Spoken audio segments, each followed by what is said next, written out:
उरण यशस्वी शिंदे खून प्रकरण अपडेट हाती येतेय। आरोपी दाऊदला आज कोर्टात हजर करण्यात येणार आहे। रायगड जिल्ह्यातील उरणमध्ये झालेल्या धक्कादायक प्रकरणेनंतर समाजात खळबळ उडालेली आहे।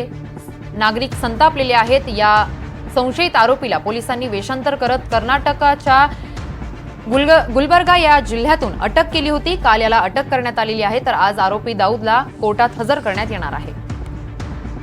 या संदर्भात अधिकची माहिती देत आहेत आमचे प्रतिनिधी महेश बागल। महेश, दाऊदला कोर्टात हजर करण्यात येणार आहे, कधीपर्यंत सुनावणीला सुरुवात होईल, काय अपडेट आहे? मधल्या यशस्वी शिंदे या मुलीच्या हत्येबद्दलच्या संदर्भात नवी मुंबई पोलिसांनी कर्नाटकमधून मुख्य आरोपी दाऊद यास अटक केलेली होती। त्यानंतर त्यास ट्रान्झिट रिमांड घेऊन नवी मुंबईमध्ये आणण्यात आलेलं होतं।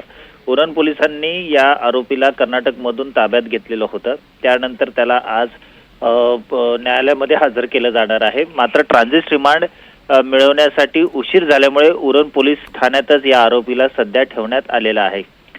एकंदरीत पाहता यशस्वी शिंदेच्या हत्येनंतर एक मोठा असंतोष नागरिकांमध्ये निर्माण झालेला होता। त्यानंतर पोलिसांची काही पथकं ही कामाला लागली होती आणि शेवटी मुख्य आरोपीला कर्नाटकमधून अटक झालेली आहे। त्याच्यावर अॅट्रॉसिटीची कलमही लावली जाणार असल्याचं पोलीस सूत्रांचं म्हणणं आहे।